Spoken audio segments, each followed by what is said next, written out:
बिस्मिल्लाहिर्रहमानिर्रहीम।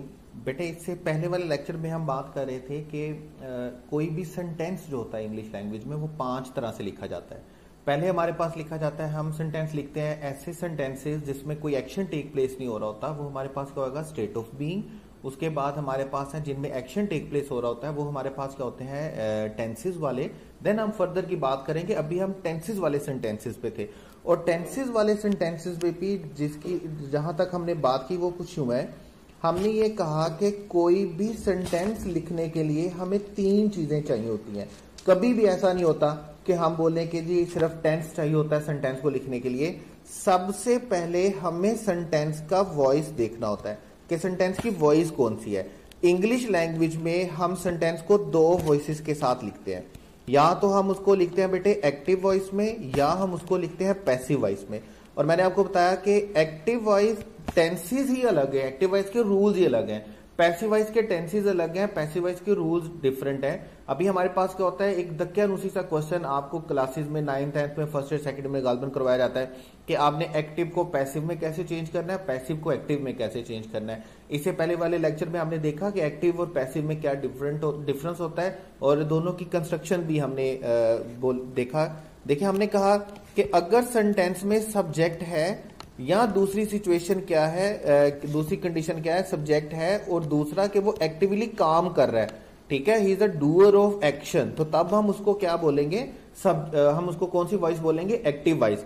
और अगर सेंटेंस में सब्जेक्ट नहीं है और अगर है भी तो वो डूअर ऑफ एक्शन नहीं है, वो सब्जेक्ट वो एक्टिवली काम नहीं कर रहा बल्कि वो क्या कर रहा है, पैसिवली है। और दूसरा ये कि वो सब्जेक्ट नहीं है बल्कि वो क्या है, विक्टिम है। पहले वाले में वो क्या होगा, डूअर होगा, और पैसिव में वो क्या होगा, विक्टिम होगा। पहले वाले एक्टिव में वो क्या होगा, एक्टिवली काम कर रहा होगा, वो सब जो भी एक्शन किया जा रहा है उसका डूअर होगा, करने वाला होगा। और सेकंड में पैसिव में वो क्या होगा, विक्टिम होगा। उसके बाद दूसरी चीज जो हमने बेटे बात की वो हमारे पास क्या थी कि हमारे पास सेकंड चीज हमारे पास क्या होनी चाहिए, स्ट्रक्चर। हमने कहा इंग्लिश लैंग्वेज में हमारे पास 6 स्ट्रक्चर होते हैं। स्ट्रक्चर के हवाले से हमने बात की। पहला स्ट्रक्चर हमारे पास क्या होता है, हमारे पास पहला स्ट्रक्चर होता है एफर्मेटिव, दूसरा स्ट्रक्चर हमारे पास होता है नेगेटिव, तीसरा स्ट्रक्चर हमारे पास होता है इंट्रोगेटिव, उसके बाद हमारे पास होता है नेगेटिव इंट्रोगेटिव। वो सेंटेंसेस होते हैं जिसमें निगेशन भी होता है और इंट्रोगेशन भी होती है। उसके बाद हमारे पास होते हैं WH इंट्रोगेटिव, जिसमें WH वर्ड यूज करके क्वेश्चन पूछा जाता है। और उसके बाद हमारे पास होते हैं WH नेगेटिव इंट्रोगेटिव, ऐसे सेंटेंसेस जो WH वर्ड के साथ क्वेश्चन पूछा जाता है और साथ निगेशन में भी होते हैं। इनकी एग्जांपल्स भी हमने देखी, इनके स्ट्रक्चर भी हमने देखे। उसके बाद जो तीसरी चीज हमें चाहिए होती है सेंटेंस की कंस्ट्रक्शन के लिए, वो हमारे पास क्या होता है, टेंस, ठीक है।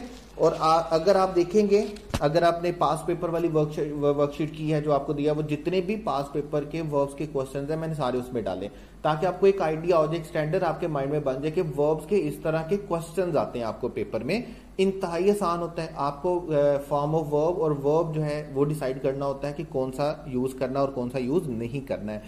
टेंस हम बात करेंगे सिंपल, तो टेंस 2 चीजों का कॉम्बिनेशन होता है, याद रखिएगा, टाइम का और एक्शन का। इससे पहले वाले जो सेंटेंसेस होते हैं जिनको हमने बोला स्टेट ऑफ बीइंग, उनमें टाइम तो दिया हुआ होता है लेकिन उनमें एक्शन नहीं होता। लाइक अगर हम बोलते हैं अल्लाह अलमाइटी इज वन, इसमें स्टेट ऑफ बीइंग है, इसमें टाइम तो दिया हुआ है क्योंकि प्रेजेंट टाइम के लिए बोला हुआ है। अगर मैं बोलूंगा मरी वाज, तो ये साथ ही क्या हो जाएगा, पास हो जाएगा। उसमें टाइम दिया होता है लेकिन एक्शन नहीं होता।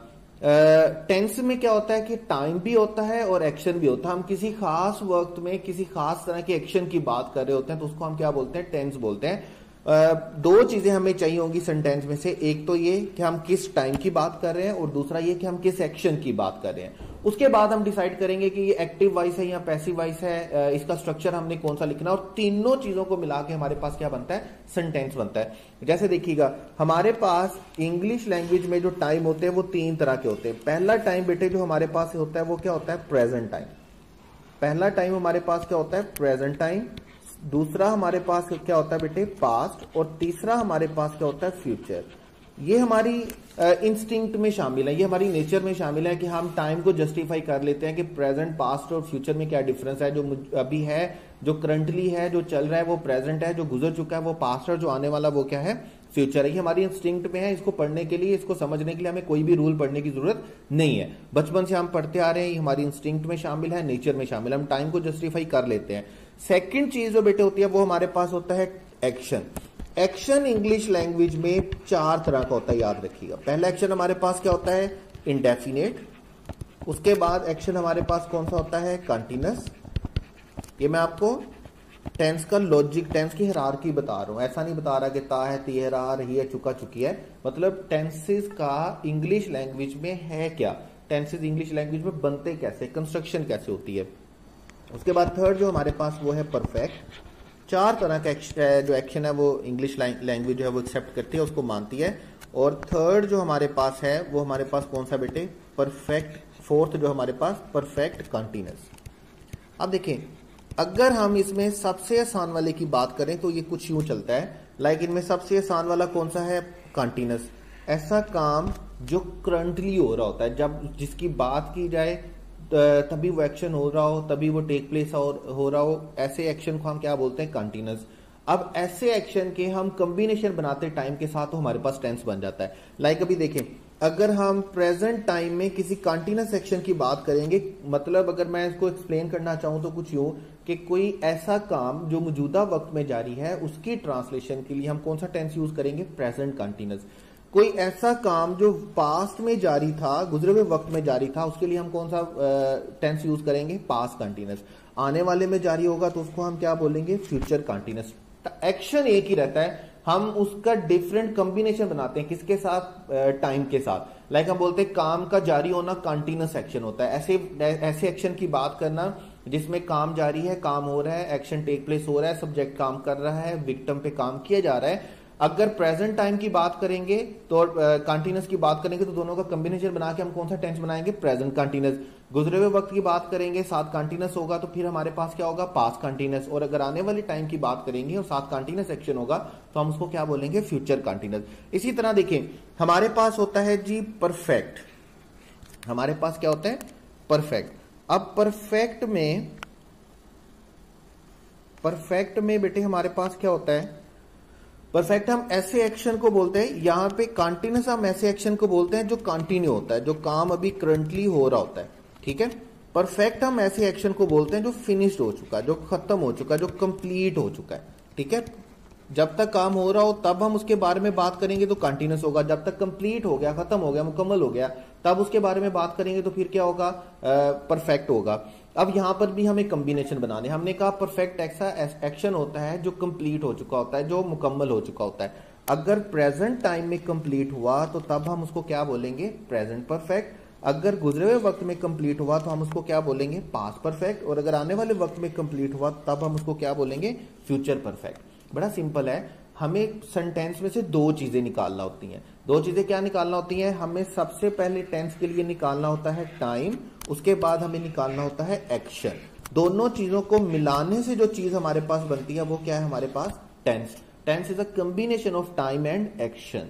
Tense is a combination of time and action. There are 3 times in English language: present, past and future, and there are 4 actions in English language: indefinite, continuous, perfect and perfect continuous. अभी combination बनाते जाएंगे, tense बनता जाएगा। अगली बात इसके बाद आती है, जैसे देखें, मैं एक सिंपल सी बात करता हूं, मैं बोलता हूं प्रेजेंट टाइम में अगर एक्शन कंप्लीट हुआ है तो मेरे पास टेंस कौन सा होगा। मैं आपको एक एग्जांपल दे रहा हूं, बाकी सारे सेंटेंसेस इसी हायरार्की पे काम करते हैं। मैंने कहा अगर प्रेजेंट टाइम में एक्शन कंप्लीट हुआ है, क्योंकि परफेक्ट का मतलब क्या होता है, कंप्लीट होना, तो हमारे पास टेंस जो बनेगा वो क्या बनेगा बेटे, परफेक्ट बनेगा, प्रेजेंट परफेक्ट बनेगा, ठीक है। अब इसके आगे हमारे पास 2 ऑप्शन होती हैं। 2 ऑप्शन क्या होती हैं कि हमें इसकी वॉइस डिसाइड करनी होती है। अगर सब्जेक्ट है तो फिर हमारे पास कौन सी वॉइस होगी, एक्टिव वॉइस। और अगर सब्जेक्ट नहीं है तो फिर हमारे पास क्या होगी, पैसिव वॉइस होगी।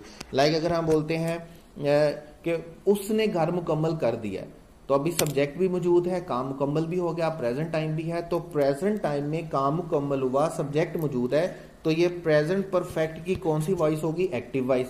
और अगर हम बोलते हैं कि काम मुकम्मल कर दिया गया है, घर मुकम्मल कर दिया गया, ये काम हो गया, ये काम मुकम्मल कर दिया, अभी इसमें सब्जेक्ट मौजूद नहीं है, तो ये क्या होगा, प्रेजेंट परफेक्ट का कौन सी वॉइस होगी, पैसिव वॉइस होगी। बेटे देखिए सारे टेंसेज इसी पे काम करते हैं। हमें टाइम निकालना है, हमें टाइम मेंशन करना है, हमें टाइम डिसाइड करना है कि कौन सा टाइम है, और साथ हमें क्या डिसाइड करना है कि कौन सा एक्शन है।